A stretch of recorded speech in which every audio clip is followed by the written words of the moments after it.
They thought they had the upper hand. Two officers, confident in their authority, pulled over a lone driver, ready to flex their muscles. But what they didn't realize, what they could never have expected, was that the woman behind the wheel wasn't just some ordinary driver.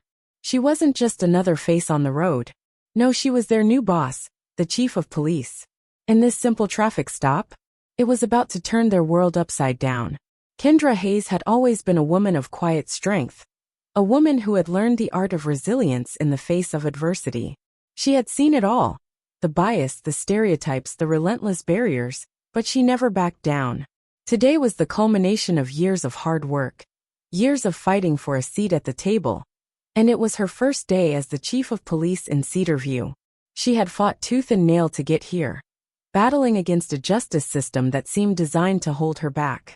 This town, Cedarview, wasn't just any place. It had a reputation, a town steeped in tradition, where the conservative culture ran deep, and the police department had long been plagued by reports of bias, especially against minorities. Kendra had read those reports. She'd heard the whispers. And now, as she drove toward her new office, she could feel the weight of every assumption, every doubt that hung in the air. The sun was just rising, casting a golden glow over the horizon, but the warmth didn't settle her nerves. Her hands gripped the steering wheel a little too tightly, her pulse just a bit too quick. This was supposed to be a day of celebration, a day of new beginnings. But something gnawed at her, something she couldn't shake. She rounded a curve on the highway, when suddenly, a flash of blue and red lights pierced her rearview mirror. Her heart skipped a beat. A patrol car. Sirens blared behind her. Instinctively, she knew this wasn't an accident. This was no routine stop. Her pulse raced as she eased her car to the side of the road, the grass crunching beneath her tires. She could almost feel the weight of the moment, the inevitable collision of power and perception that was about to unfold. The officers approached. The senior one was broad-shouldered, a man in his late 40s, with a deliberate, measured stride. The younger officer, his face taut with suspicion, followed closely behind. They were both white, and Kendra could sense their eyes scanning her, sizing her up before they even spoke. She rolled down her window, her composure steady but sharp. She wasn't going to let them see her sweat.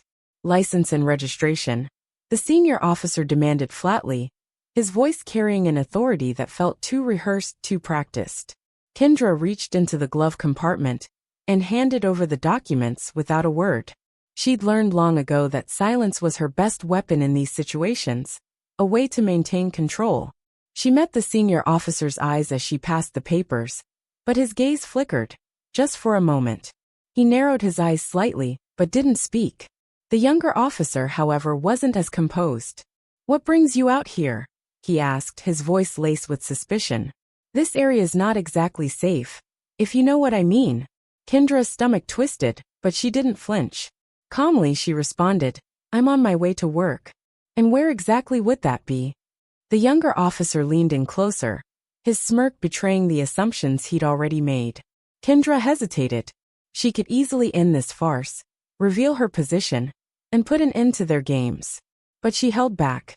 Something inside her told her to play it smart, to hold her cards close for just a little longer. She had been in this situation before too many times. The power dynamic was clear, and she didn't want to start her first day by creating unnecessary conflict with officers she would soon be leading. "You'll find out soon enough," she replied, her tone calm, her gaze unwavering. The senior officer, sensing tension rising, tried to regain control. "Let's not make this difficult, ma'am. We can take this further if need be." There it was, the subtle threat, the flex of power. Kendra felt the simmering frustration bubbling to the surface. She had faced this kind of treatment for years. She had been underestimated, dismissed, and disrespected simply because of the color of her skin. She had fought too hard to let this go unchecked. Taking a deep breath, she finally decided it was time to end the charade. "That won't be necessary," she said, her voice firm. "I'm Chief Kendra Hayes.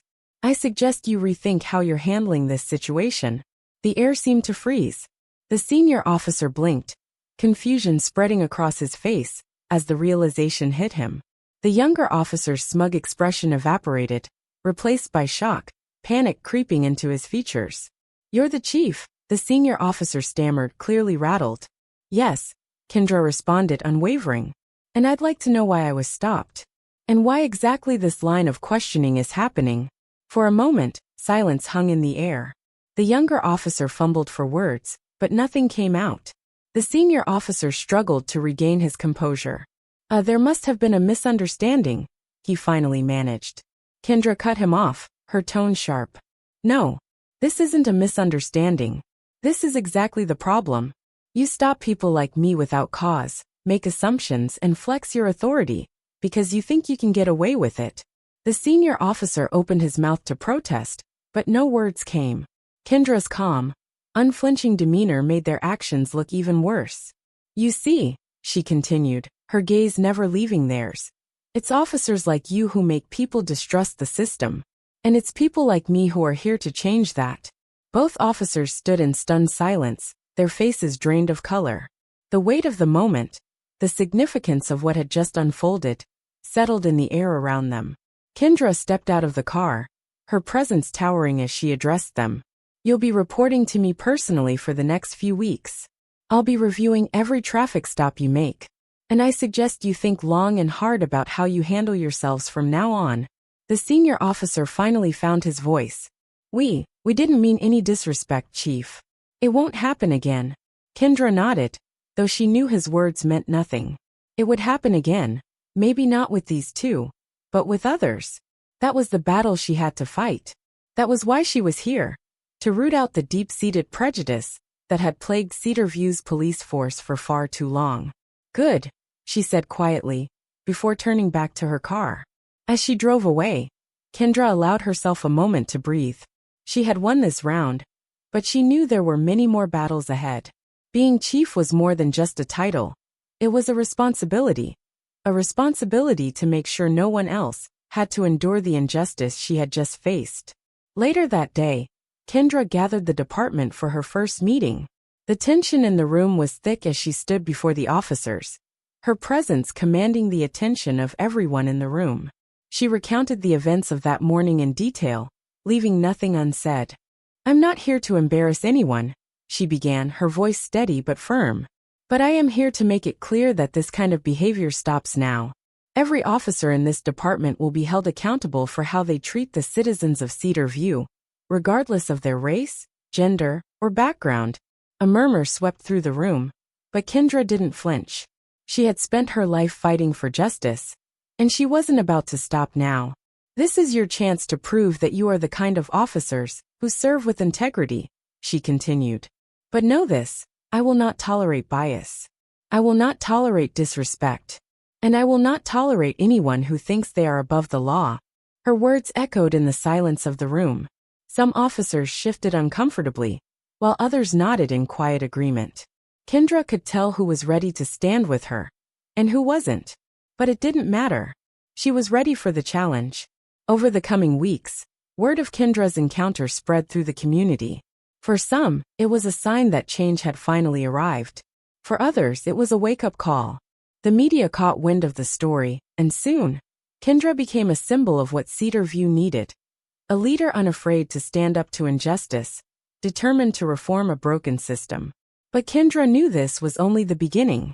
There was still so much to be done. Every stop, every encounter, every decision would be scrutinized. But she was ready. After all, she hadn't fought all these years to stay silent. And now, as she drove away from those two humbled officers, Kendra knew one thing for certain. She was exactly where she needed to be.